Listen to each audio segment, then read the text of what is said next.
नमस्कार दोस्तों, मैं हिंदी सुधा पिंकी उपाध्याय आप सभी का हार्दिक स्वागत एवं अभिनंदन करती हूँ अपने YouTube चैनल हिंदी सुधा पिंकी उपाध्याय पर। दोस्तों, आज मैं कक्षा 9 की पुस्तक क्षितिज भाग 1 से दो बैलों की कथा मुंशी प्रेमचंद जी द्वारा लिखित यह कहानी है, कथा है, इसका वाचन करूंगी।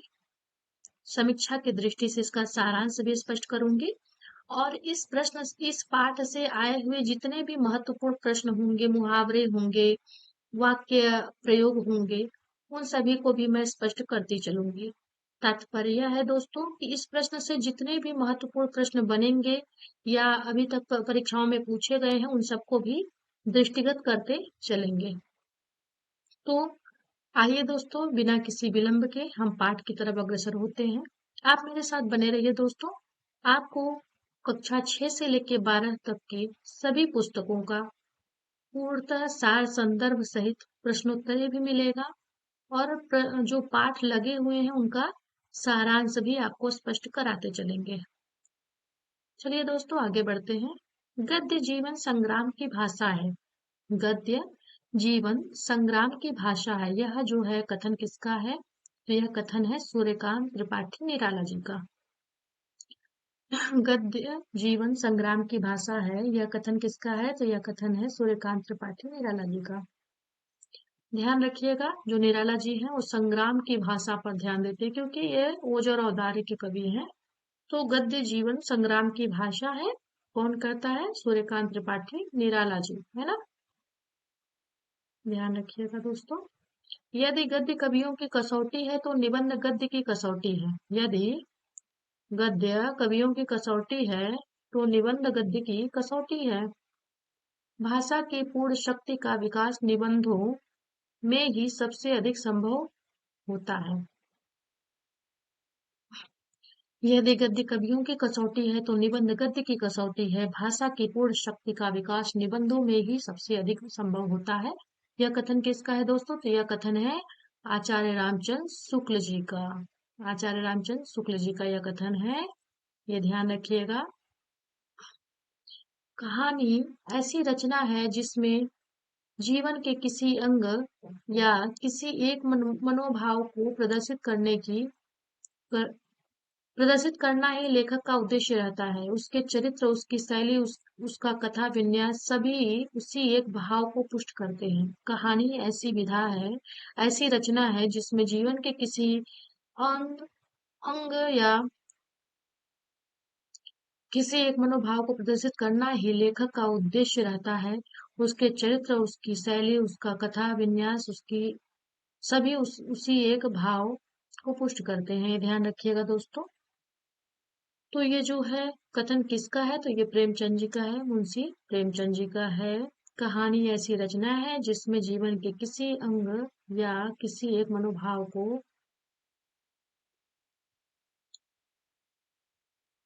प्रदर्शित करना ही लेखक का उद्देश्य रहता है।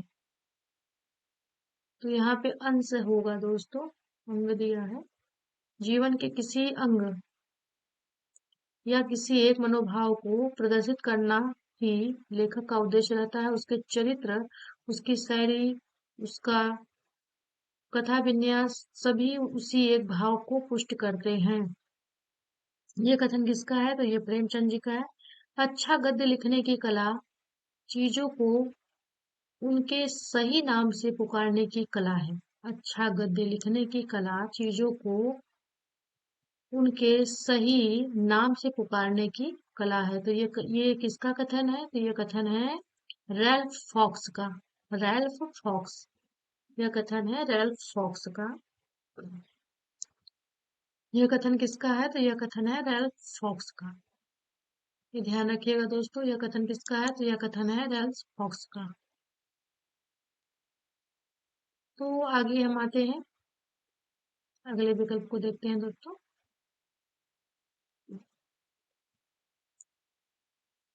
प्रेमचंद जी, मुंशी प्रेमचंद जी। प्रेमचंद जी का जन्म जो है 1880 में बनारस के लमही गांव में हुआ था। इनका जन्म जो है, मुंशी प्रेमचंद जी का जन्म जो है 1880 में बनारस के लमही गांव में हुआ था। उनका मूल नाम धनपत राय था। प्रेमचंद जी का मूल नाम क्या था? तो मूल नाम इनका था धनपत राय। प्रेमचंद जी का बचपन अभाव में बीता और शिक्षा बीए तक ही हो पाई। उन्होंने शिक्षा विभाग में नौकरी की, परंतु असहयोग आंदोलन में सक्रिय भाग लेने के लिए सरकारी नौकरी से त्यागपत्र दे दिया और लेखन कार्य के प्रति पूरी तरह समर्पित हो गए। सन 1936 में इस महान कथाकार का देहांत हो गया। 1936 में इनका देहांत हो गया, 1936 में, और 80 में जन्म हुआ था। तो आगे देखते हैं। प्रेमचंद जी की कहानियां मानसरोवर के 8 भागों में संकलित है। सेवा सदन, प्रेमाश्रम, रंगभूमि, कायाकल्प, निर्मला, गबन, कर्मभूमि, गोदान उनके प्रमुख उपन्यास है। उन्होंने हंस, जागरण, माधुरी आदि पत्रिकाओं का संपादन भी किया है। हंस जागरण, हंस जाग गया माधुरी को देखकर, ऐसे याद रखिएगा। हंस जाग गया माधुरी को देखकर, है ना? तो ऐसे याद रखेंगे कि ये प्रेमचंद जी के जो है ये पत्रिका थे जिसमें उन्होंने संपादन का कार्य किया था। कथा साहित्य के अतिरिक्त प्रेमचंद ने निबंध एवं अन्य प्रकार का गद्य लेखन भी प्रचुर मात्रा में किया है। दोस्तों, आपको मैं एक और भी स्पष्टीकरण देना चाहती हूँ। प्रेमचंद जी के उर्दू और हिंदी में दोनों जो उपन्यास हैं उसका मैंने ट्रिकली वीडियो डाला है। यदि आपको याद करना हो सहज एवं सरल तरीके से तो आप उसको देख सकते हैं। मैं पूर्ण विश्वास दिलाती हूँ कि उसको एक बार अगर आपने देख लिया तो आपको पूर्णतः याद हो जाएगा। तो आगे बढ़ते हैं। प्रचुर मात्रा में क्या प्रेमचंद कथा साहित्य के अतिरिक्त प्रेमचंद ने निबंध एवं अन्य प्रकार का गद्य लेखन भी प्रचुर मात्रा में किया। प्रेमचंद साहित्य को सामाजिक परिवर्तन का सशक्त माध्यम मानते थे। प्रेमचंद जो हैं वो साहित्य को सामाजिक परिवर्तन का सशक्त माध्यम मानते थे। उन्होंने जिस गांव और शहर के परिवेश को देखा और जिया, है ना, जिस गांव और शहर के परिवेश को देखा और जिया, उसकी अभिव्यक्ति उनकी कथा साहित्य में मिलती है। उनके कथा साहित्य में मिलती है। किसानों और मजदूरों की दयनीय स्थिति, दलितों का शोषण, समाज में स्त्री की दुर्दशा। तो क्या क्या मिलता है? किसानों और मजदूरों की दयनीय स्थिति, दलितों का शोषण, समाज में स्त्री दुर्दशा, स्वाधीनता आंदोलन आदि उनकी रचनाओं के मूल विषय हैं। प्रेमचंद की कथा साहित्य का संसार बहुत व्यापक है। उनमें मनुष्य ही नहीं पशु पक्षियों को भी अद्भुत आत्मीयता मिली है। जो प्रेमचंद जी हैं उनका कथा साहित्य जो है बहुत व्यापक है। उसमें पशु पक्षियों को भी आत्मीयता मिली है। मनुष्य को ही नहीं पशु पक्षियों को भी आत्मीयता मिली है। भाषा सरल भाषा में सीधे और संक्षेप में कहना प्रेमचंद के लेखन की प्रमुख विशेषता है। उनकी भाषा सरल, सजीव एवं मुहावरेदार है। जो प्रेमचंद की भाषा शैली है वो सहज, सरल एवं मुहावरेदार है। उनकी भाषा सरल, सहज एवं मुहावरेदार है तथा उन्होंने लोक प्रचलित शब्दों का प्रयोग कुशलता पूर्वक किया है, ये ध्यान रखिएगा। जो ये दो बैलों की जोड़ी है, दो बैलों की कथा जो है, इसको हम आप लोगों को स्पष्ट करते हैं। दो बैलों की कथा के माध्यम से प्रेमचंद ने कृषक समाज और पशुओं के भावात्मक संबंध का वर्णन किया। इस कहानी में उन्होंने यह भी बताया है कि स्वतंत्रता सहज में नहीं मिलती, उसके लिए बार बार संघर्ष करना पड़ता है। इस प्रकार परोक्ष रूप से यह कहानी आजादी के आंदोलन की भावना से जुड़ी है। यह कहानी जो है आजादी के आंदोलन की भावना से जुड़ी है। इसके साथ ही इस कहानी में प्रेमचंद ने पंचतंत्र और हितोपदेश की कथा परंपरा का उपयोग और विकास किया है।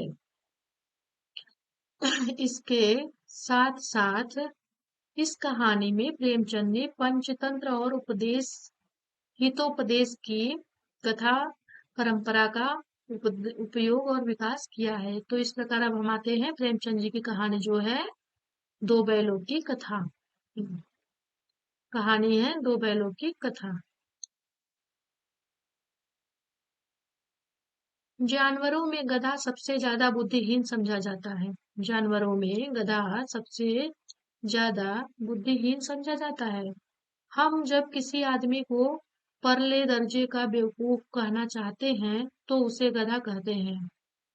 गधा सचमुच बेवकूफ है या उसके सीधेपन, उसकी निरापद सहिष्णुता ने उसे यह पदवी दे दी है, इसका निश्चय नहीं किया जा सकता। गाय सींग मारती हैं। ब्याई हुई गाय तो अनायास ही सिंहनी का रूप धारण कर लेती है। सिंहनी का रूप धारण कर लेती है। कुत्ता भी बहुत गरीब जानवर है, लेकिन कभी कभी उसे भी क्रोध आ ही जाता है, किंतु गधे को कभी कभी क्रोध करते नहीं सुना न देखा। जितना चाहो गरीब को मारो, चाहे जैसी खराब सड़ी हुई घास सामने डाल दो, उसके चेहरे पर कभी असंतोष की छाया भी न दिखाई देगी। बैसाख में चाहे एक आध बार कुलेल कर लेता हो, पर हमने तो उसे कभी खुश होते नहीं देखा। उसके चेहरे पर एक विषाद स्थायी रूप से छाया रहता है। सुख दुख हानि लाभ। अच्छा, सुख दुख और हानि लाभ में दोस्तों आप लोग बताइएगा कि कौन सा समास होगा। आप लोग मुझे कमेंट करके अवश्य बताइएगा दोस्तों।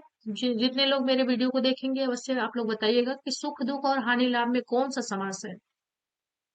तो सुख दुख हानि लाभ किसी भी दशा में उसे बदलते नहीं देखा। ऋषियों मुनियों के जितने गुण हैं वे सभी उसमें पराकाष्ठा को पहुंच गए हैं, पर आदमी उसे बेवकूफ कहता है। सद्गुणों का इतना अनादर कहीं नहीं देखा। कदाचित सीधापन संसार के लिए उपयुक्त तो नहीं है। देखिए ना, भारतवासियों की अफ्रीका में क्या दुर्दशा हो रही है। क्यों? अमेरिका में उन्हें घुसने नहीं दिया जाता। बेचारे शराब नहीं पीते, चार पैसे कुछ समय के लिए बचा कर रखते हैं, जी तोड़कर काम करते हैं, किसी से लड़ाई झगड़ा नहीं करते, चार बातें सुनकर गम खा जाते हैं, फिर भी बदनाम है। कहा जाता है वे जीवन के आदर्श को नीचा करते हैं। अगर वे भी ईंट का जवाब पत्थर से देना सीख जाते तो शायद ईंट का जवाब पत्थर से देना, देखिए कितना अच्छा मुहावरा है ये। ईंट का जवाब पत्थर से देना है ना, तो देना सीख जाते तो शायद सभ्य कहलाते। जापान की मिसाल सामने है। एक ही विजय ने उसे संसार की सभी जातियों में गण्य बना दिया। लेकिन गधे का एक छोटा भाई और भी है, जो उससे कम ही गधा है, और वह है बैल। गधे का एक छोटा भाई और भी है जो उससे कम ही गधा है, और वह है बैल। जिस अर्थ में हम गधे का प्रयोग करते हैं, कुछ उसी से मिलते जुलते अर्थ में बछिया के ताऊ का भी प्रयोग करते हैं। कुछ लोग बैल को शायद बेवकूफों में सर्वश्रेष्ठ कहेंगे, मगर हमारा विचार ऐसा नहीं है। बैल कभी कभी मारता भी है, कभी कभी अड़ियल बैल भी देखने में आता है, और भी कई रीतियों से अपना असंतोष प्रकट कर देता है। अतः उसका ध्यान गधे से नीचा है। ध्यान नहीं, स्थान, उसका स्थान जो है, स्थान गधे से नीचा है। अर्थात कि गधा जो है वो बैल से ज्यादा बेवकूफ है। उनके कहने का तात्पर्य यहाँ ये है। झूरी काठी के दोनों बैलों के नाम थे। जो झूरी था, झूरी काठी के बैलों के नाम थे हीरा और मोती। दोनों भाई, दोनों पछाई जाति के थे। दोनों जो थे वो पछाई जाति के थे। देखने में सुंदर, काम में चौकस, डील में ऊंचे। बहुत दिनों तक साथ रहते रहते दोनों में भाईचारा हो गया था। दोनों आमने सामने या आसपास बैठे हुए एक दूसरे से मूक भाषा में विचार विनिमय करते थे। एक दूसरे के मन की बात कैसे समझ जाता था हम नहीं कह सकते। अवश्य ही उनमें कोई ऐसी गुप्त शक्ति थी जिससे जीवों में श्रेष्ठता का दावा करने वाला मनुष्य वंचित है। दोनों एक दूसरे को चाट कर और सूंघ कर अपना प्रेम प्रकट करते। कभी कभी दोनों सींग भी हिला लिया करते थे, विग्रह के नाते से नहीं, केवल विनोद के भाव से, आत्मीयता के भाव से। जैसे दोस्तों में घनिष्ठता होते है ही ढौल ढप्पा होने लगता है, इसके बिना दोस्ती कुछ फुसफुसी, कुछ हल्की सी लगती है, जिस पर ज्यादा विश्वास नहीं किया जा सकता। जिस वक्त ये दोनों बैल हल या गाड़ी में जोत दिए जाते और गर्दन हिला हिला कर चलते, उस वक्त हर एक की यही चेष्टा होती कि ज्यादा से ज्यादा बोझ मेरी ही गर्दन पर रहे। दिन भर के बाद दोपहर या संध्या को दोनों खुलते तो एक दूसरे को चाट चूट कर अपनी थकान मिटा लिया करते। नाद में खली भूसा पड़ जाने के बाद दोनों साथ उठते, साथ नाद में मुंह डालते और साथ ही बैठते थे। एक मुंह हटा लेता तो दूसरा भी हटा लेता था। संयोग की बात, झूरी ने एक बार गोई को ससुराल भेज दिया। बैलों को क्या मालूम वे क्यों भेजे जा रहे हैं। समझे मालिक ने हमें बेच दिया। अपना यूं बेचा जाना उन्हें अच्छा लगा या बुरा कौन जाने, पर झूरी के साले गया को घर तक गोई ले जाने में दांतों पसीना आ गया। पीछे से हाँकता तो दोनों बाएं दाएं बाएं भागते, पगहिया पकड़कर आगे से खींचता तो दोनों पीछे को जोर लगाते, मारता तो दोनों सींग नीचे करके हुंकारते। अगर ईश्वर ने इन्हें वाणी दी होती तो झूरी से पूछते, तुम हम गरीबों को क्यों निकाल रहे हो? हमने तो तुम्हारी सेवा करने में कोई कसर नहीं उठा रखी। अगर इतनी मेहनत से काम न चलता था तो और काम ले लेते। हमें तो तुम्हारी चाकरी में मर जाना कबूल था। हमने कभी दाने चारे की शिकायत नहीं की। तुमने जो कुछ खिलाया वह सिर झुका कर खा लिया। फिर तुमने हमें इस जालिम के हाथ क्यों बेच दिया? संध्या समय दोनों बैल अपने नए स्थान पर पहुंचे। दिन भर के भूखे थे, लेकिन जब नाद में लगाए गए तो एक ने भी उसमें मुंह न डाला। दिल भारी हो रहा था। जिसे उन्होंने अपना घर समझ रखा था, वह आज उनसे छूट गया था। वह नया घर, नया गांव, नए आदमी, उन्हें बेगानों से लगते थे। दोनों ने अपनी मूक भाषा में सलाह की, एक दूसरे को कनखियों से देखा और लेट गए। जब गांव में सोता पड़ गया तो दोनों ने जोर मारकर पगहे तुड़ा डाले और घर की तरफ चले। पगहे बहुत मजबूत थे, अनुमान न हो सकता था कि कोई बैल उन्हें तोड़ सकेगा। पर इन दोनों में इस समय दूनी शक्ति आ गई थी। एक एक झटके में रस्सियां टूट गई। झूरी प्रातः काल सोकर उठा तो देखा दोनों दोनों बैल चरनी पर खड़े हैं। दोनों की गर्दनों में आधा आधा गराव लटक रहा है, घुटने तक पांव कीचड़ के से भरे हैं और दोनों की आंखों में विद्रोह में स्नेह झलक रहा है। झूरी बैलों को देखकर स्नेह से गदगद हो गया, दौड़कर उन्हें गले से लगा लिया। प्रेमालिंगन और चुंबन का वह दृश्य बड़ा ही मनोहर था। घर और गांव के लड़के जमा हो गए और तालियां बजा बजा कर उसका स्वागत करने लगे। गांव के इतिहास में यह घटना अभूतपूर्व न होने पर भी महत्वपूर्ण थी। बाल सभा ने निश्चय किया, दोनों पशु वीरों को अभिनंदन पत्र देना चाहिए, क्योंकि अपने घर से रोटियां लाया, कोई गुड़, कोई चोकर, कोई भूसी। एक बालक ने कहा, ऐसे बैल किसी के पास न होंगे। दूसरे ने समर्थन किया, इतनी दूर से भी दोनों अकेले चले आए। तीसरा बोला, बैल नहीं, वे उस जन्म के आदमी हैं। इसका प्रतिवाद करने का किसी को साहस न हुआ। झूरी की स्त्री ने बैलों को द्वार पर देखा तो जल उठी, बोली, कैसे नमक हराम बैल हैं कि एक दिन वहां काम न किया, भाग खड़े हुए। झूरी अपने बैलों पर यह आक्षेप न सुन सका। नमक हराम क्यों है? चारा दाना न दिया होगा तो क्या करते? स्त्री ने रौब के साथ कहा, बस तुम ही तो बैलों को खिलाना जानते हो, और तो सभी पानी पिला पिला कर रखते हैं। झूरी ने चिढ़ झूरी ने चिढ़ाया, चारा मिलता तो क्यों भागते? स्त्री चिढ़ी, भागे इसलिए कि वे लोग तुम जैसे बुद्धुओं की तरह बैलों को सहलाते नहीं, खिलाते नहीं, तो रगड़कर जोतते भी हैं। ये दोनों ठहरे कामचोर भाग निकले। अब देखो कहाँ से खली और चोकर मिलता है। सूखे भूसे के सिवा कुछ न दूंगी, खाए चाहे मरे। वही हुआ। मजूर को ताकीद कर दी गई कि बैलों को खाली सूखा भूसा दिया जाए। बैलों ने नाद में मुंह डाला तो फीका फीका, न कोई चिकनाहट न कोई रस। क्या खाए? आशा भरी आंखों से द्वार की ओर ताकने लगे। झूरी ने मजूर से कहा, थोड़ी सी खली क्यों नहीं डाल देता बे? मालकिन मुझे मार ही डालेंगी। चुरा कर डाला न दादा, पीछे से तुम भी उन्हीं की सी कहोगे। दूसरे दिन झूरी का साला फिर आया और बैलों को ले चला। अब कि उसने दोनों को गाड़ी में जोता। दो चार बार मोती ने गाड़ी को सड़क की खाई में गिराना चाहा, पर हीरा ने संभाल लिया। वह ज्यादा सहनशील था। संध्या समय घर पहुंचकर उसने उसने दोनों को मोटी रस्सियों से बांधा और कल की शरारत का मजा चखाया। फिर वही सूखा भूसा डाल दिया। अपने दोनों बैलों को अपने दोनों बैलों को खली चूनी सब कुछ दी। दोनों बैलों का ऐसा अपमान कभी न हुआ था। झूरी उन्हें फूल की झड़ी से भी न छूता था। उसकी चित्कार पर दोनों उड़ने लगते थे। यहाँ मार पड़ी, आहत सम्मान की व्यथा तो थी ही, उस पर मिला सूखा भूसा। नाद की तरफ आंखें तक न उठाई। दूसरे दिन गया ने बैलों को हल में जोता, पर इन दोनों ने जैसे पाँव न उठाने की कसम खा ली थी। वह मारते मारते थक गया, पर दोनों ने पाँव न उठाया। एक बार उस निर्दयी ने हीरा की नाक पर खूब डंडे जमाए तो मोती का गुस्सा काबू के बाहर हो गया। हल लेकर भागा। हल, रस्सी, जूता, जोत जुआ जोत सब टूट टाट कर एक घर बराबर हो गया। गले में बड़ी बड़ी रस्सियां न होती तो दोनों पकड़ाई में न आते। हीरा ने मूक भाषा में कहा, भागना व्यर्थ है। मोती ने उत्तर दिया, तुम्हारी तो इसने जान ही ले ली थी, अब की बड़ी मार पड़ेगी।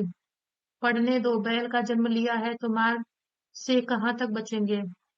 गया दो आदमियों के साथ दौड़ा आ रहा है, दोनों के हाथों में लाठियां हैं। मोती बोला, कहो तो दिखा दो कुछ मजा, मैं भी लाठी लेकर आ रहा है। हीरा ने समझाया, नहीं भाई, खड़े हो जाओ, मुझे मारेगा तो मैं भी एक दो को गिरा दूंगा। नहीं, हमारी जाति का यह धर्म नहीं है। मोती दिल में ऐंठ कर रह गया। हम्म, गया आ पहुंचा और दोनों को पकड़ कर ले चला। कुशल हुई कि उसने उस वक्त मारपीट न की, नहीं तो मोती भी पलट पड़ता। उसके तेवर देखकर गया और उसके सहायक समझ गए कि इस वक्त टाल जाना ही मसलहत है। आज दोनों के सामने फिर वही सूखा भूसा लाया गया। दोनों चुपचाप खड़े रहे। घर के लोग भोजन करने लगे। उस वक्त छोटी सी लड़की दो रोटियां लिए निकली और दोनों के मुंह में लेकर देकर चली गई। उस वक्त उस एक रोटी से इनकी भूख तो क्या शांत होती, पर दोनों के हृदय को मानो भोजन मिल गया। यहाँ भी किसी सज्जन का वास है। लड़की भैरव की थी, उसकी माँ मर चुकी थी। सौतेली माँ उसे मारती रहती थी, इसलिए इन बैलों से उसे एक प्रकार की आत्मीयता हो गई थी। दोनों दिन भर जोते जाते, डंडे खाते, अड़ते, शाम को थान पर बांध दिए जाते और रात को वही बालिका उन्हें दो रोटियां खिला जाती। प्रेम के इस प्रसाद की वह बरकत थी। यह बरकत थी कि दो दो गाल सूखा भूसा खाकर भी दोनों दुर्बल न होते थे, मगर दोनों की आंखों में रोम रोम में विद्रोह भरा हुआ था। एक दिन मोती ने मूक भाषा में कहा, अब तो नहीं सहा जाता। हीरा, क्या करना चाहते हो? एकाध को सींगों पर उठाकर फेंक दूंगा, लेकिन जानते हो, वह प्यारी लड़की जो हमें रोटियां खिलाती है, उसी की लड़की है जो इस घर का मालिक है। वह बेचारी अनाथ न हो जाएगी तो मालकिन को न फेंक दूं?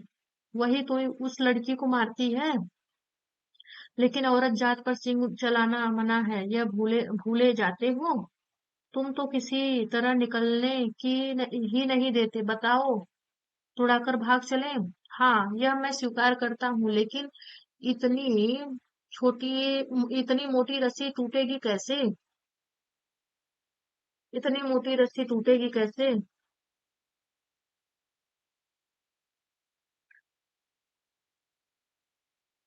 इसका एक उपाय है। पहले रस्सी को थोड़ा सा चबा लो, फिर एक झटके में जाती है। रात को जब बालिका रोटी खिलाकर चली गई, दोनों रस्सियां चबाने लगे और मोटी रस्सी मुंह में न आती। बेचारे बार बार जोर लगाकर रह जाते थे। सहसा घर का द्वार खुला और वही लड़की निकली। दोनों सिर झुकाकर उसका हाथ चाटने लगे। दोनों की पूछें खड़ी हो गई। उसने उनके माथे सहलाए और बोली, खोले देती हूँ, चुपके से भाग जाओ, नहीं तो यहाँ लोग मार डालेंगे। आज घर में सलाह हो रही है कि इनकी नाकों में नाथ डाल दी जाए। उसने गराव खोल दिया, पर दोनों चुपचाप खड़े रहे। मोती ने अपनी भाषा में पूछा, अब चलते क्यों नहीं? हीरा ने कहा, चले तो मालकिन, कल इस अनाथ पर आफत आएगी।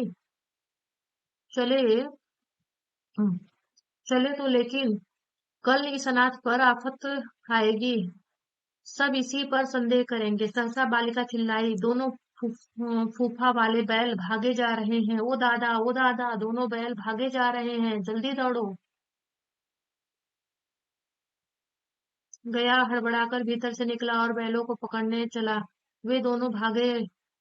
गया ने पीछा किया और भी तेज हुए। गया ने शोर मचाया, फिर गांव के कुछ आदमियों को भी साथ लेने के लिए लौटा। दोनों मित्रों को भागने का मौका मिल गया, सीधे दौड़ते चले गए। वहां यहाँ तक कि मार्ग का ज्ञान न रहा।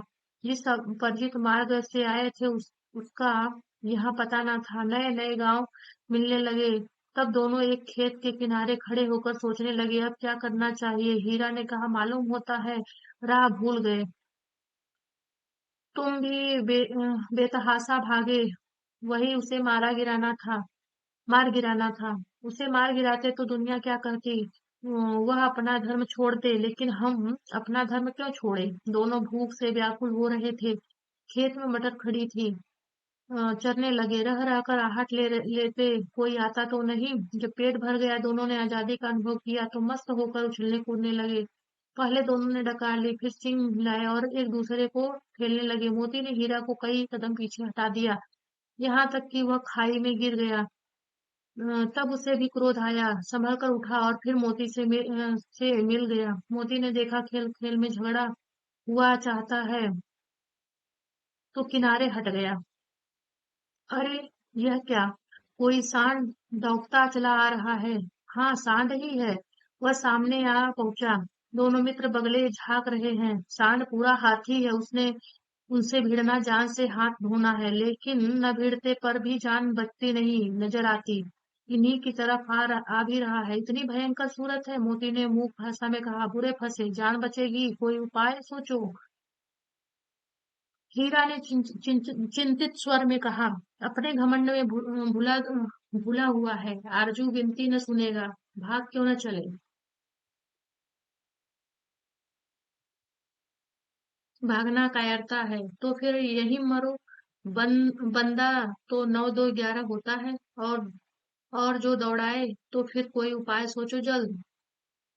उपाय यही है कि उस पर दोनों जने एक साथ चोट करें। मैं आगे से रगेदता हूँ, तुम पीछे से रगेदो। दोहरी मार पड़ेगी तो भाग खड़ा होगा। मेरी ओर झपटे तो तुम बगल से उसके पेट में सींग घुसेड़ देना। जान जोखिम में है, पर दूसरा उपाय नहीं है। दोनों मित्र जान हथेलियों पर लेकर लपके।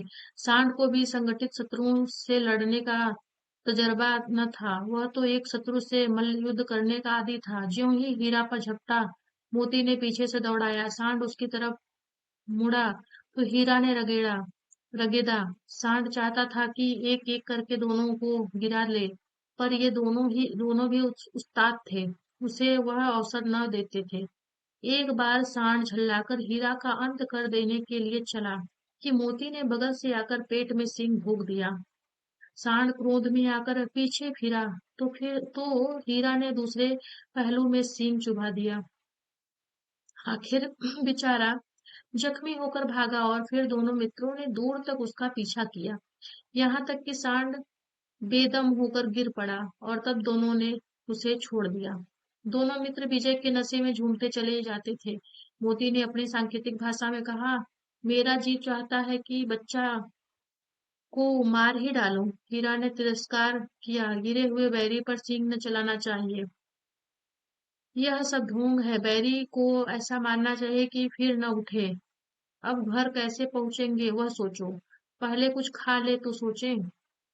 सामने मटर का खेत था ही। मोती उसमें घुस गया। हीरा मना करता रहा पर उसने एक न सुनी। अभी 2 4 ग्रास खाए थे कि दो आदमी लाठियां लिए दौड़ पड़े और दोनों मित्रों को घेर लिया।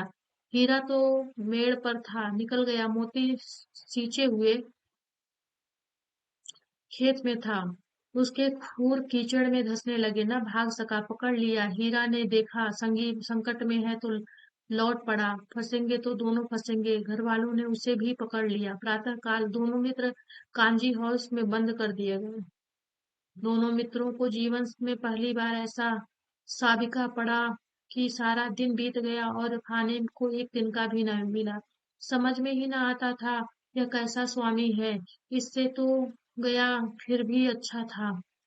यहाँ कई भैंसें थी, कई बकरियां, कई घोड़े, कई गधे, पर किसी के सामने चारा न था। सब जमीन पर मुर्दों की तरह पड़े थे। कई तो इतने कमजोर हो गए थे कि खड़े भी न हो सकते थे। सारा दिन दोनों मित्र फाटक की ओर टकटकी लगाए ताकते रहे, पर कोई चारा लेकर आता न दिखाई दिया।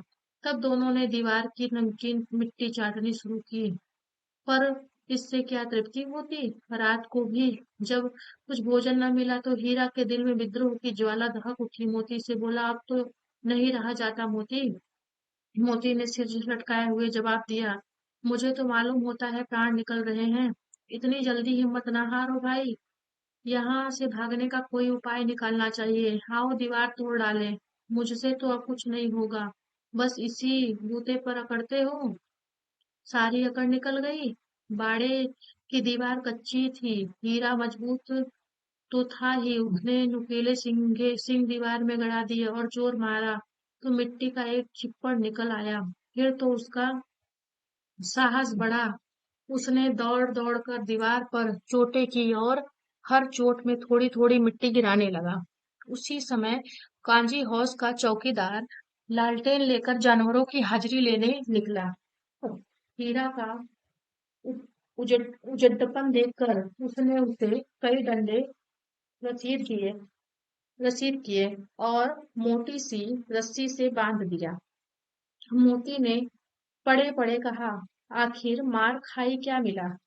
अपने बूते भर जोर तो मार दिया। ऐसा जोर मारना किस काम का? कि और बंधन में पड़ गए। जोर तो मारता ही जाऊंगा, चाहे कितने ही बंधन पड़ते जाएं। जान से हाथ धोना पड़ेगा। कुछ परवाह नहीं, यो भी तो मरना ही है। सोचो, दीवार खुद जाती तो कितनी जानें बच जाती।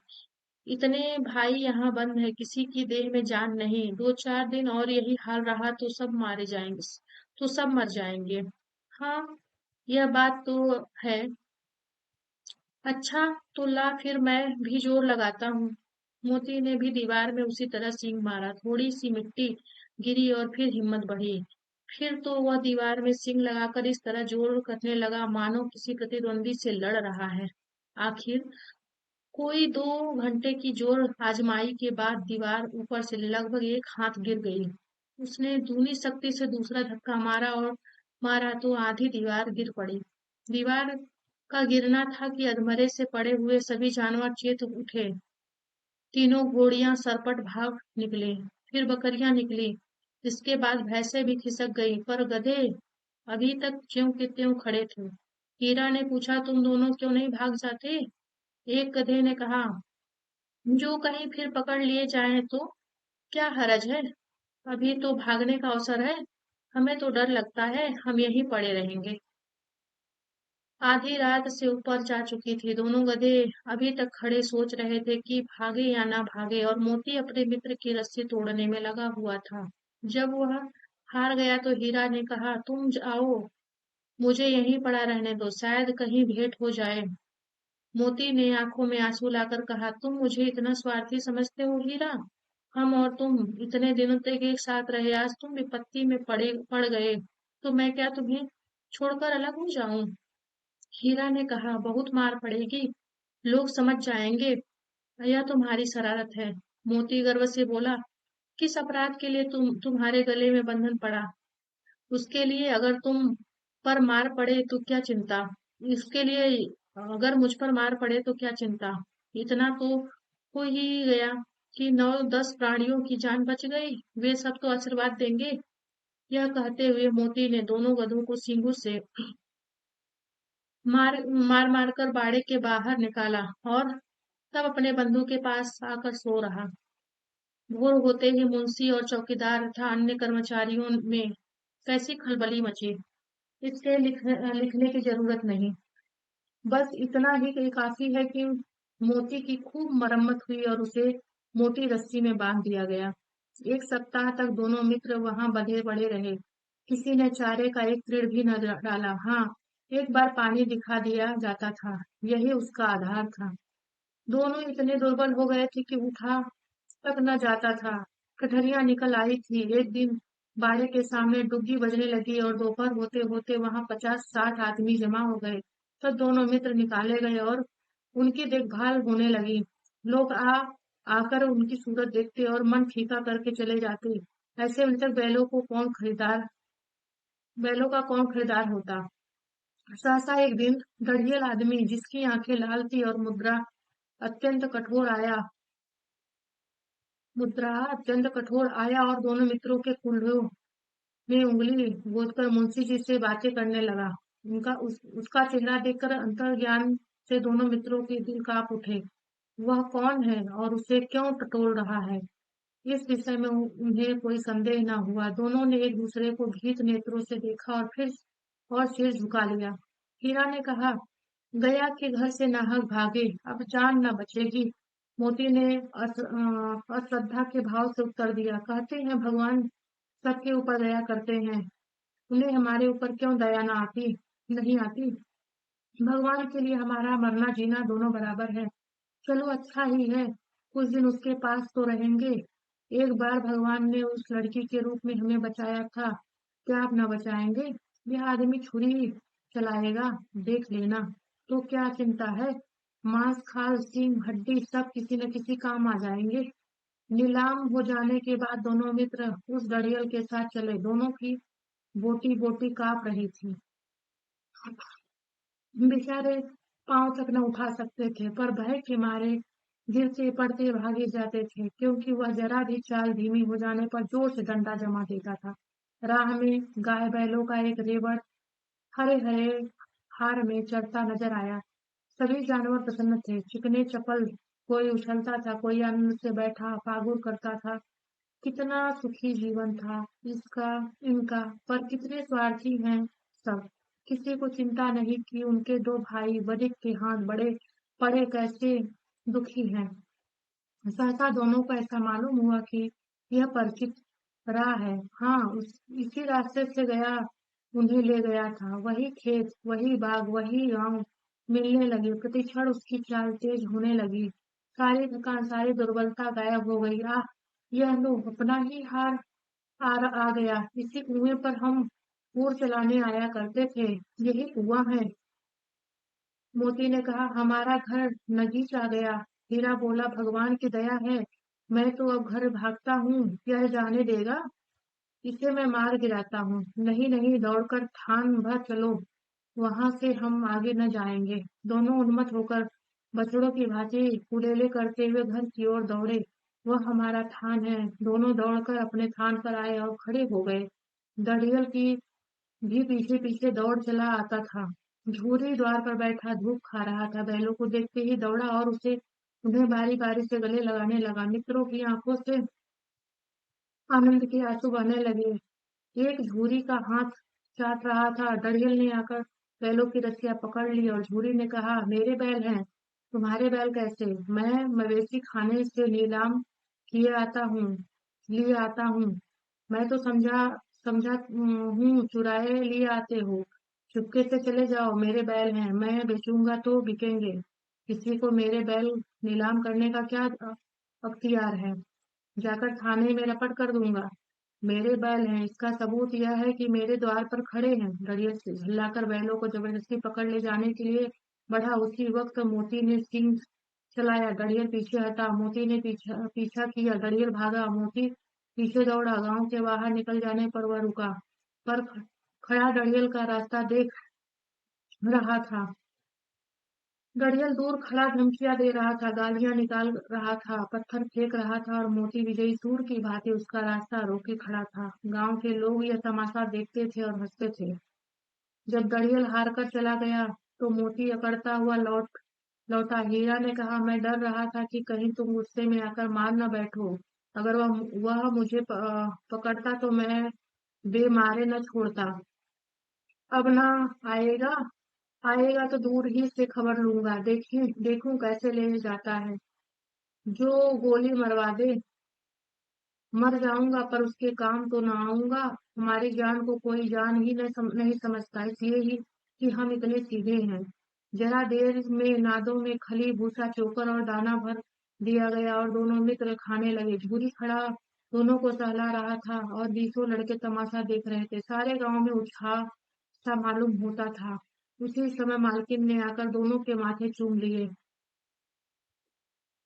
तो इस प्रकार जो है, यहाँ पे दो बैलों की कथा जो है वह पूरी हुई। और इसमें जो है मुंशी प्रेमचंद जी ने मनुष्य और पशुओं के बीच से जो प्रेम की एक व्याख्या की है कि मनुष्य और पशुओं के बीच में जो तारतम्यता है, जो एक लगाव है, उसको उन्होंने दिखाने का प्रयास किया है। अब आइए इससे कुछ प्रश्न देख लेते हैं। प्रश्न क्या है? कांजी हाउस में कैद पशुओं की हाजिरी क्यों ली जाती होगी? तो कांजी हाउस में कैद पशुओं की हाजिरी इसलिए ली जाती होगी जिससे कि यह पता चल सके कि वहां कैद किए गए सभी पशु उपस्थित हैं, कि उसमें से कोई भागा या तो मर तो नहीं गया, इसलिए ली जाती होगी। अगला दूसरा प्रश्न देखते हैं। छोटी बच्ची को बैलों के प्रति प्रेम क्यों उमड़ आया? तो छोटी बच्ची जो है उसकी माँ मर चुकी थी। ये दिन भर जो बैल है वो दिन भर जोते जाते थे, उन्हें डंडे भी मारे जाते थे। उन्हें खाने को भूसा, सूखा भूसा दिया जाता था। उसे लगा कि बैलों के साथ सौतेला व्यवहार हो रहा है, इसलिए उसके मन में जो है बैलों के प्रति जो है वो प्रेम जाग गए। तो ये ध्यान रखिएगा कि वो लड़की को सौतेला व्यवहार पशुओं के प्रति लगा, इसलिए वो जो है उसके प्रति उसका प्रेम जाग गया।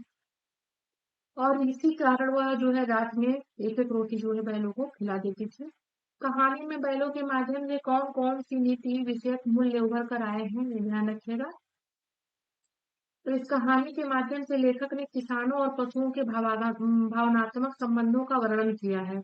हीरा और मोती अपनी अपनी जाति के धर्म को निभाते तथा बदले में मनुष्य को नहीं मारते। कांजी हौस में मित्रता निभाते हैं तथा मिलकर सांड का मुकाबला करते हैं। दड़ियल के साथ जाते समय अपने घर का रास्ता पहचान कर झूरी के घर आ जाते हैं और अपनी स्वामी भक्ति का परिचय देते हैं।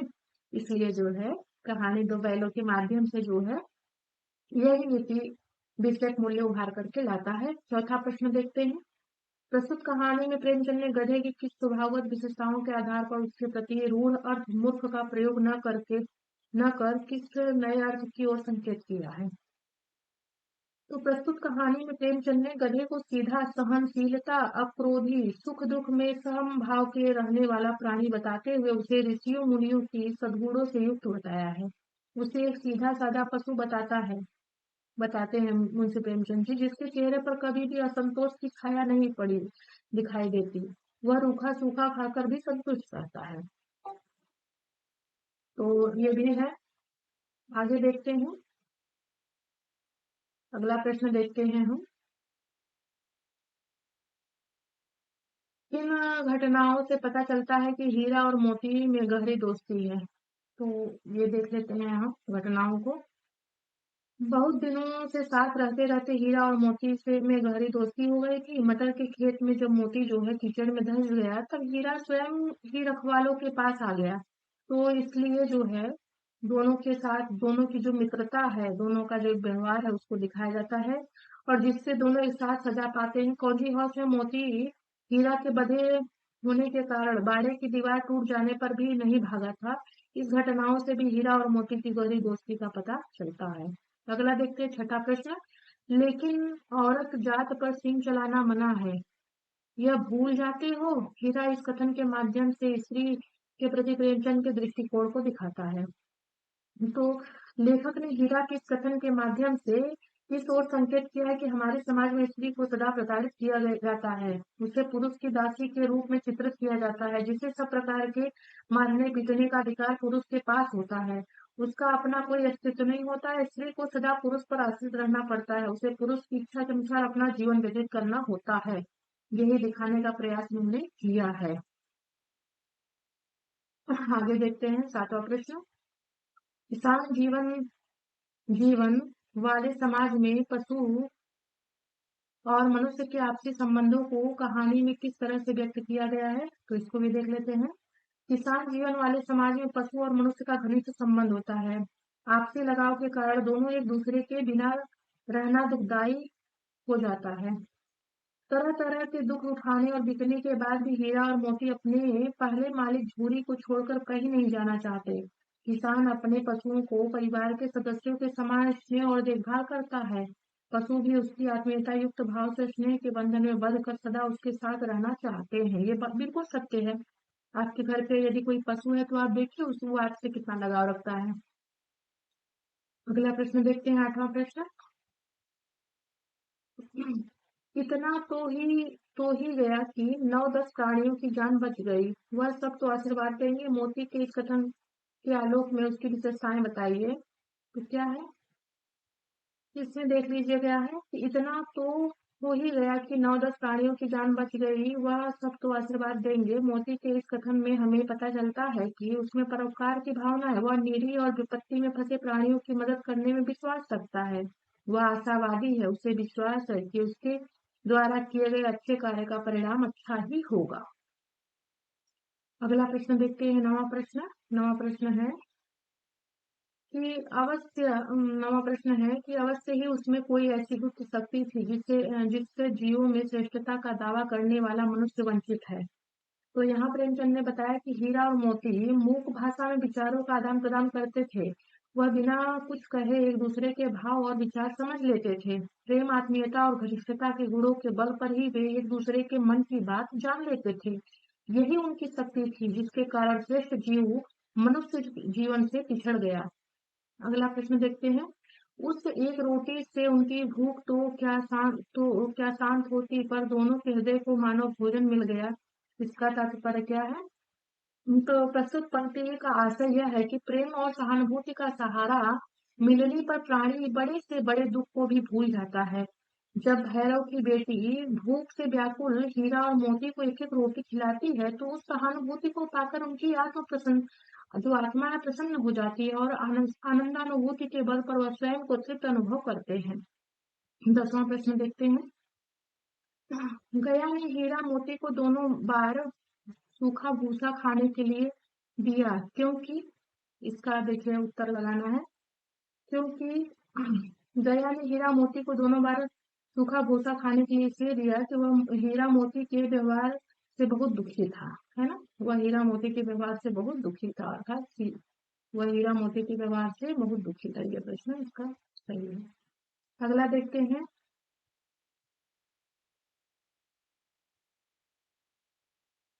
जो है अगले प्रश्न को देखते हैं हम।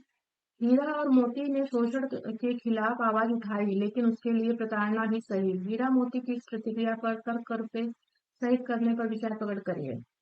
तो ये भी ध्यान रखिएगा कि हीरा और मोती ने शोषण के खिलाफ आवाज उठाई, लेकिन उसके लिए प्रताड़ना भी सही। हीरा मोती की इस प्रक्रिया पर तर्क सहित अपने विचार प्रकट करें। तो इसमें जो है आप अपने भाव को स्पष्ट कर सकते हैं, इसमें अलग से कुछ नहीं। तो यहाँ भी देखिए, क्या आपको लगता है यह कहानी आजादी की लड़ाई की ओर संकेत करती है? तो बिल्कुल, ये कहानी जो है हीरा मोती एक दूसरे के स्वतंत्रता से स्वयं को मुक्त करने के लिए संघर्ष कर रहे हैं, है ना। हीरा मोती अपने बल से गया के घर से रस्सी तोड़ाकर भाग आते हैं।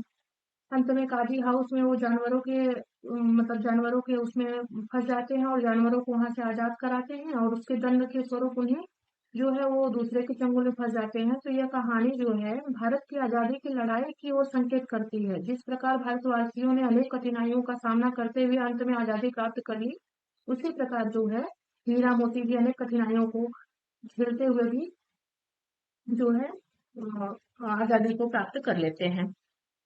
अगले अगले दिन बस इतना ही काफी है, फिर मैं भी जोर लगाता हूँ।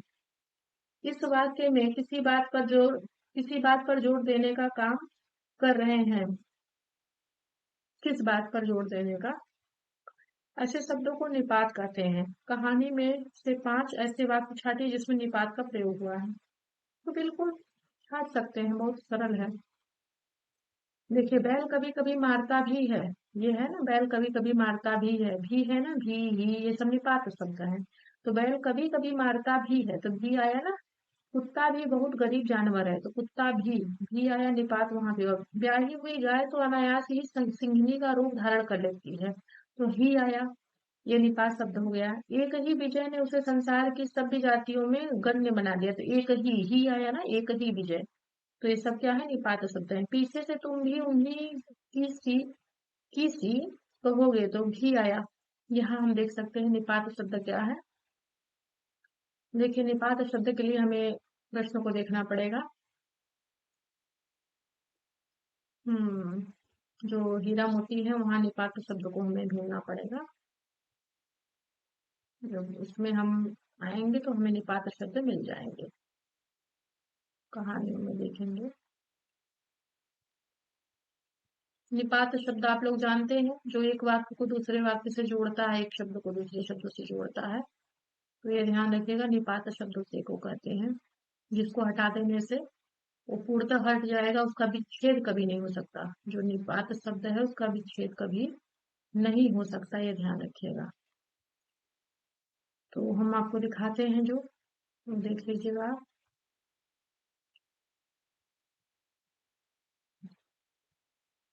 इसमें हम आपको एक दो निपात शब्दों का प्रयोग दिखा रहे हैं, जिससे आपको समझने में ज्यादा समझ में आ जाएगा।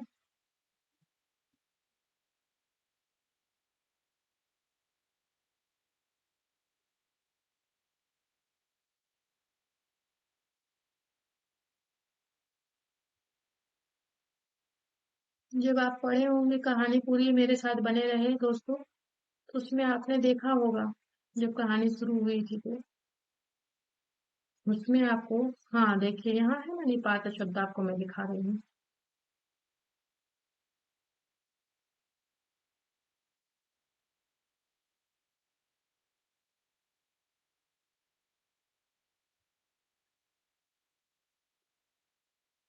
एक मिनट दोस्तों।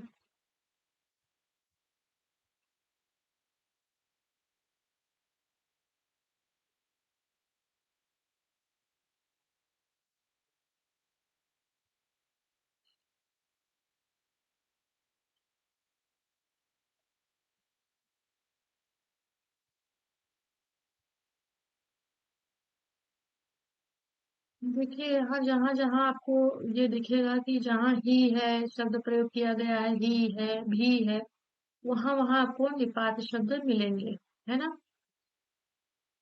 तो ये भी ध्यान रखिएगा कि इससे भी हम जो है स्पष्ट कर लेंगे। हाँ, गायें सींग मारती हैं, ब्याई ब्याई हुई गाय, तो वो अनायास ही है ना, यहाँ ही। तो ये ही जो है वो भी क्या है, ही भी क्या है, ये भी निपात शब्द है ना। तो ये ध्यान रखिएगा। उसे भी क्रोध आ गया, तो भी है तो यहाँ भी निपात शब्द है। इस प्रकार हमने निपात शब्दों को, इसमें बहुत सारे निपात शब्द मिलेंगे दोस्तों। मैं तो पाठ ही स्पष्ट कर रही हूँ, बाकी प्रश्न देखते हैं आगे।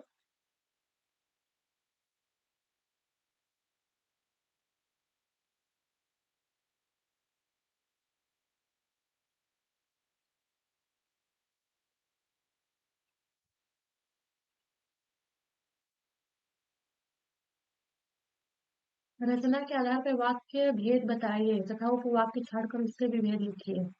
तो ये ध्यान रखिएगा। रचना के तो हम देखते हैं क्या है, दीवार का गिरना था कि अलमरे से पड़े हुए सभी जानवर चेत हो गए, है ना। तो इसमें क्या है, तो इसमें मिश्र वाक्य है। यहाँ ध्यान रखिएगा, मिश्र वाक्य जो है दो वाक्यों को जोड़ता है। तो यहाँ दीवार का था कि है ना, कि अधमरे से पड़े हुए सभी जानवर चेत हो गए। तो यहाँ देखिए की जो है जोड़ लिया, एक वाक्य पूरा हो गया, दूसरा वाक्य आ गया, तो मिश्र वाक्य हो गया, है ना, सभी जानवर। यहाँ तीन तीन वाक्य दिख रहे हैं, तो मिश्र वाक्य है। सहसा एक दढ़ियल आदमी जिसकी आंखें लाल थी और मुद्रा अत्यंत कठोर। तो ये ध्यान रखिएगा। अब इसमें देखिएगा कि उपवाक्य क्या है, तो उपवाक्य पहले वाले में देख लेते हैं। इसमें अधमरे से पड़े हुए, अधमरे से पड़े हुए सभी जानवर चेत उठे, ये संज्ञा उपवाक्य है। ये ध्यान रखिएगा, ये जो है दीवार का गिरना था, है ना, कि ये पूरा वाक्य जो है मिश्र वाक्य है। लेकिन अगर हम बात करें कि इसमें उपवाक्य क्या है, तो उपवाक्य की अगर हम बात करते हैं, तो उपवाक्य क्या है, उपवाक्य है अधमरे से पड़े हुए सभी जानवर चेत उठे, है ना, चेत उठे। ये ध्यान रखिएगा। सहसा एक दढ़ियल आदमी जिसकी आंखें लाल थी और मुद्रा अत्यंत कठोर हुआ है। इसमें क्या है, तो इसमें संयुक्त वाक्य है, ठीक है। इसमें देखिए जिसकी आ गया ना, और मुद्रा, तो और जिसकी आ जाए वहां पे संयुक्त वाक्य होता है, और जिसकी आ जाए वहां कौन सा वाक्य होता है, तो संयुक्त वाक्य होता है। तो यहाँ पे ध्यान रखिएगा, ये संयुक्त वाक्य है दूसरा। सहसा एक डरियल आदमी जिसकी आंखें लाल थी और मुद्रा अत्यंत कठोर आया। तो यहाँ और जिसकी है ना, तो यहाँ संयुक्त वाक्य है। और संयुक्त वाक्य यहाँ पे हमने देख लिया। उपवाक्य क्या है, जिसकी आंखें लाल थी और मुद्रा अत्यंत कठोर था, जिसकी आंखें लाल थी और मुद्रा अत्यंत कठोर था, ये उपवाक्य है। जिसकी आंखें लाल थी मुद्रा और मुद्रा अत्यंत कठोर है, ये उपवाक्य है। और इसमें विशेषण, उपवाक्य क्या है, विशेषण है। जिसकी आंखें लाल थी, लाल विशेषण है, ठीक है, आंखें लाल है ना, विशेषण है। हीरा ने कहा गया के घर से नाहक भागे। तो हीरा ने कहा, ये मिश्र वाक्य है। देखिए हीरा ने कहा गया के घर से नाहक भागे, तो यहाँ दो वाक्य है, मिश्र वाक्य है। तो ये ध्यान रखिएगा कि यहाँ जो मिश्र वाक्य है, मिश्र वाक्य है। फिर यहाँ उपवाक्य का है, गया के घर से नाहक भागे, है ना। गया के घर से नाग भागे, ये उपवाक्य है। और संज्ञा उपवाक्य है, संज्ञा उपवाक्य। गया शब्द संज्ञा है ना, गया संज्ञा उपवाक्य है। मैं बेचूंगा तो बिकेंगे, मैं बेचूंगा तो बिकेंगे, इसमें क्या है, तो इसमें भी मिश्र वाक्य है। और भी उपवाक्य क्या है, तो बिकेंगे, इसमें क्रिया विशेषण उपवाक्य है, क्रिया विशेषण उपवाक्य है। तो बिकेंगे में क्रिया विशेषण उपवाक्य है। आगे देखिएगा, कहानी में जगह जगह मुहावरों का प्रयोग हुआ है। कोई 5 मुहावरे छाटिए और उनका प्रयोग करके दिखाइए। तो ईंट का जवाब पत्थर से देना, ये तो था ही। प्राण निकलना, ये भी मुहावरा है। 9 2 11 होना, देखिए कहते हैं ना, चलो हम दो 9 2 11 होते हैं। बगले झांकना भी है। दांतों पसीना आना, ये सब मुहावरे हैं। तो आप जब पढ़ेंगे तो आपको सारे के सारे मुहावरे उसमें स्पष्ट होंगे। ध्यान रखिएगा, मैं आपको 2 4 मुहावरे उसमें का बता दे रही हूँ। ईंट का जवाब पत्थर से देना, प्राण निकलना, 9 2 11 होना, बगले झांकना, दांतों पसीना आना, ये सब मुहावरे हैं। दोस्तों, अब इस प्रकार जो है, अब आपको ये पाठ्येतर सक्रियता है, अर्थात कि इसमें अपना ढूंढ करके करिए। कुछ यहाँ पे देखिए शब्दार्थ है। निरापद मतलब सुरक्षित, सहिष्णुता मतलब सहनशीलता, पछाई मतलब पालतू जानवरों की एक नस्ल, गोई मतलब जोड़ी, कुलेल मतलब क्रीड़ा, विषाद उदासी, पराकाष्ठा अंतिम सीमा, गण्य मतलब वर्णीय सम्मानित, विग्रह मतलब अलगाव, पगहिया मतलब पशु बांधने की रस्सी, गराव मतलब फूदेदार रस्सी जो बैल के आदि के गले में पहनाई जाती है, प्रतिवाद मतलब विरोध, फिटकार मतलब मुंह से निकलने वाला टिक टिक शब्द, मसलहत मतलब हितकर, रगेदना मतलब खदेड़ना, मल्ल युद्ध कुश्ती, साधिका मतलब वास्ता या सरोकार, कांजी हौस मवेशी खाना, वह बाड़ा जिसमें एक दूसरे का खेत आदि खाने वाले लावारिस चौपाए बंद किए जाते हैं और कुछ दंड देकर लेकर छोड़े या नीलाम किए जाते हैं। रेवड़ मतलब पशुओं का झुंड, उन्मत्त मतलब वाला, थान मतलब पशुओं के बांधे जाने की जगह, उत्साह मतलब उत्सव या आनंद। तो इस प्रकार दोस्तों, हमने जो है 2 बैलों की कथा हमने पढ़ी। यह अत्यंत नीति परक का कथा है कह सकते हैं, और मार्मिक कथा है, जिसमें 2 बैलों के माध्यम से आदर्श को दिखाया गया है, जीवन मूल्यों को दिखाया गया है, और स्वतंत्रता को लेकर के, आजादी को लेकर के ये कहानी लिखी गई है। तो इस प्रकार दोस्तों, ये कहानी हमारी पूरी होती है। आप मेरे साथ कर दिन बने रहिए दोस्तों। आपको कक्षा 6 से लेकर 12वीं तक की संपूर्ण पुस्तक का सारांश सहित प्रश्नोत्तर सहित जो है वाचन मिलेगा। इसी के साथ दोस्तों, धन्यवाद, नमस्कार। अगले वीडियो में पुनः मिलेंगे। दोस्तों, यदि आपने मेरे चैनल को सब्सक्राइब नहीं किया है तो मेरे चैनल को सब्सक्राइब कर लीजिए और वीडियो को लाइक अवश्य करिएगा। और दोस्तों, मैंने बीच बीच में सुख दुख और भी शब्दों में आपसे बहुत सारे प्रश्न किए हैं, उसको आप लोग मेरे कमेंट बॉक्स में लिखिएगा अवश्य। जो जो आप लोग प्रश्न देखेंगे, जो जो मैंने प्रश्न किए हैं, बीच बीच में उन प्रश्नों का उत्तर भी आप मेरे कमेंट बॉक्स में दीजिएगा। मैं देखूंगी दोस्तों कि आप लोगों में से कौन कौन मेरे प्रश्नों का उत्तर देता है। तो दोस्तों, इसी के साथ अगले वीडियो में